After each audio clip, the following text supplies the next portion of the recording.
Embrace a quality champion experience with the new Realme C65.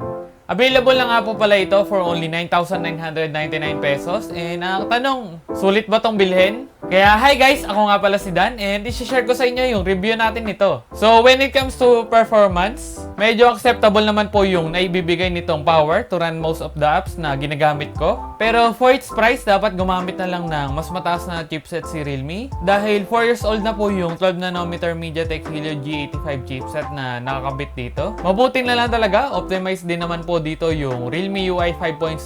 Kaya smooth naman when you're using it. Especially sa mga light apps like social media and productivity apps. Mabibitin lang din siguro kayo sa gaming performance nito. Kasi medyo nakakaranas po ako ng frame drop sa most of the games na nilalaro ko. Kahit sa Mobile Legends na may tuturing lang na magaan na laro, may time po na naglalag po siya. For thermals, pagdating sa gaming, medyo makakaramdam po kayo ng pag-init ng phone. Kaya kung mahilig kayo sa games, I think hindi para sa inyo itong Realme C65.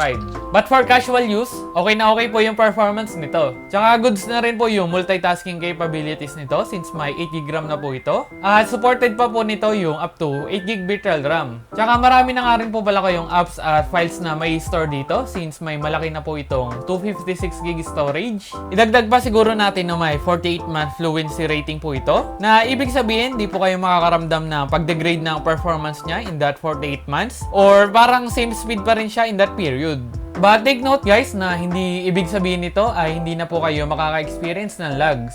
Maganda nga rin pala yung support ng Realme dito since up to 3 years na ito makakatanggap ng security updates at makakatanggap din daw ito ng 2 major updates that will help maintain ang peak performance niya. Pagdating naman sa display, for me isa ito sa mga cons niya dahil mababa lang po yung resolution nito. To recall, may 6.7-inch IPS LCD display ito na may HD Plus resolution lang. Nasabi kong mababa yan dahil most of the phones sa price point na ito ay naka Full HD Plus resolution na. Pero ang maganda naman sa display ng Realme C65 ay yung mga features nito. Ito already features na rin kasi yung Rainwater Smart Touch na una natin nakita sa Realme 12 series. Sobrang useful talaga nitong feature na ito sa akin dahil pawisin po yung kamay ko. And for media consumption, mag-enjoy naman na kayo manood dito dahil napaka-vivid na po ng colors ng display niya at hindi cheap yung experience. Besides, nagustuhan ko rin yung lowest allowed brightness feature nito. Swak kasi sa akin ito dahil madalas kong tinataasan yung brightness sa dilim kahit wala pong ilaw para mas clear kong nakikita yung display. And according din kay Realme, its display can also go down to 1 nit of brightness. And thumbs up po yun sa akin. Taking photos dito sa device na ito ay ayos lang din naman. Dahil decent naman na yung image quality na napoproduce ng 50MP AI camera nito. Nagustuhan ko nga rin pa yung pag-process niya, which make photos more detailed and sharp. Although minsan napapasobra yung pag-process niya, kaya medyo awkward yung itsura. Then goods nga rin pala ito sa low light scenarios. Just make sure lang na stable yung kamay nyo kapag nagpipicture kayo. Sa harap naman ito, meron pong 8MP selfie shooter na decent na din yung quality, mapa portrait mode or normal mode. Kaso sa video, hanggang 1080p at 30fps lang po yung max resolution na supported nito. Wala rin nga po pala itong any stabilization, kaya expect na shaky po yung videos na makukuha nyo. Pero for quality, wala rin naman ako may rereklamo dito dahil acceptable naman po yung video quality. Ang mga camera modes nga pala na meron dito ay night mode, street, video, photo, portrait, high-res, pro, panorama, movie, slow-mo, time-lapse, text scanner, and tilt shift. Then, ito naman po yung mga sample photos and videos natin.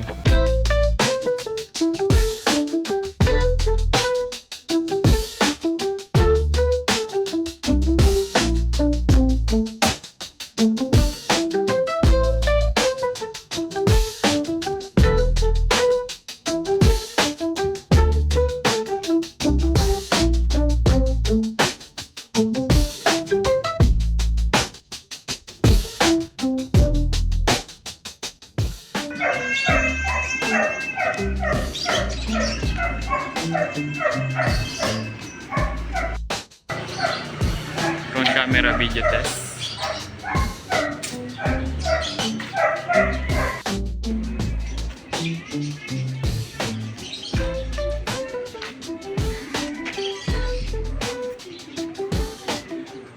Nakakatawa nga rin pala dahil makaunat na po yung battery nito. Dahil it gives me a whole day of use kapag casual task lang ang ginagawa ko. I think kaya rin battery efficient ito dahil HD Plus lang po yung resolution ng display niya. Kapag mas mataas kasi yung resolution, it consumes more power to display more pixels. Yun nga lang kapag bibilin mo ito, need mo pumili kung battery life or display quality. Sinubukan ko naman maglaro ng 3 games sa Mobile Legends na nagtototal to 55 minutes per game and 11% lang po yung nabawas sa kanya from 100%. Pero okay na rin itong phone na ito kung battery life ang pag-uusapan. Tsaka mabilis nyo na rin ito may charge dahil supported na nito ang 45 watts Superbook charging. And upon testing, it only takes 1 hour and 2 minutes para ma-charge ito from 20% to 100%.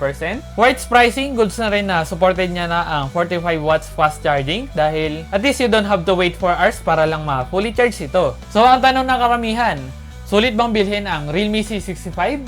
Itong bagong Realme C65 po ay may specific target lang na users and sadly, hindi po siya for gamers. Kung gusto mo ng mga very useful features for accessibility, ay perfect na sa inyo ito. Lalo na if you want a productivity companion sa inyong work or study. But don't get me wrong dahil you can still play light games pa rin naman dito like Mobile Legends and Call of Duty Mobile. But I suggest na lower the graphics settings na lang po to have smoother gameplay. Tsaka guys, pang long term na rin itong Realme C65 kaya may re-recommend ko po ito sa mga students, workers, pati na rin sa mga delivery riders natin dyan.